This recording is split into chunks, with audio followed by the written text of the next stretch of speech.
ভালোবাসা এমন এক অনুভূতি যা লুকিয়ে রাখা যায় না। মুখ যা গোপন রাখলেও চোখ তা ঠিকই প্রকাশ করে ফেলে।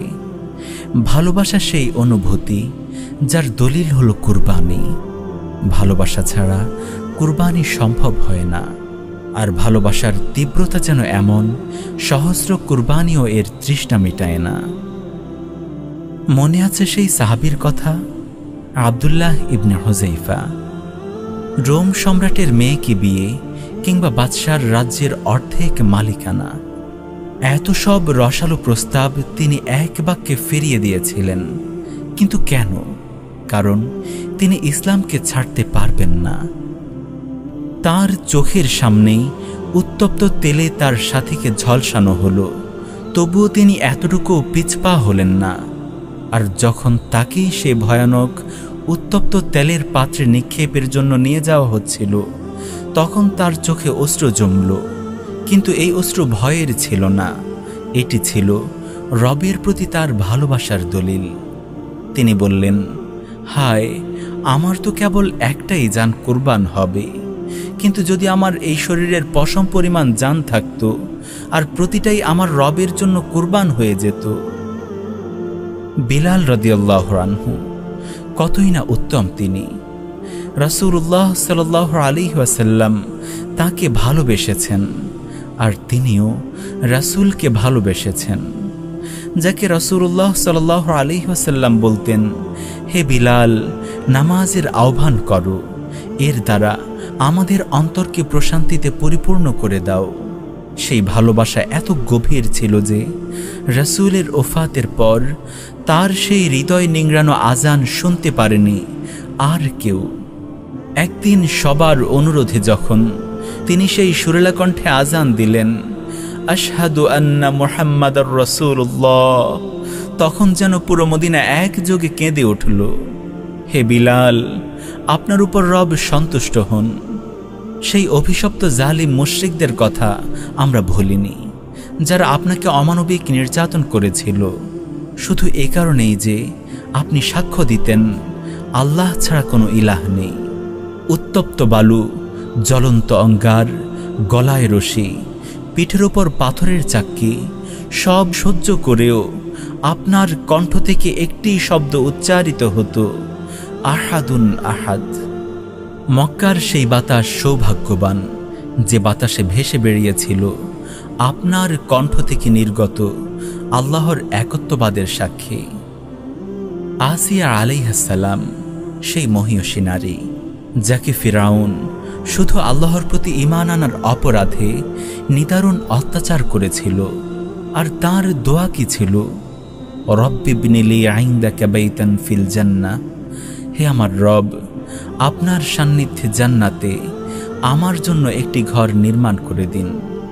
সুবহানাল্লাহ, এক দোয়াতেই যেন দুনিয়ার সমস্ত বাগানের সুবাস ছড়িয়ে পড়ল। সেই দোয়া যেন রবের প্রতি ভালোবাসার দলিল হিসেবে ইতিহাসের পাতায় লিখিত হয়ে গেল। আর শহীদরা, যাদের রক্তের প্রথম ফোঁটা মাটিতে পড়ার আগেই তাদের গুনাহ ক্ষমা করে দেওয়া হয়, জান্নাতের সবুজ পাখি হয়েও যাদের অন্তর তৃপ্ত হয় না, কারণ তারা আবারও ফিরতে চায় সেই ময়দানে, আবারও কুরবান হতে চায় রবের জন্য। একবার নয়, দুইবার নয়, বারবার।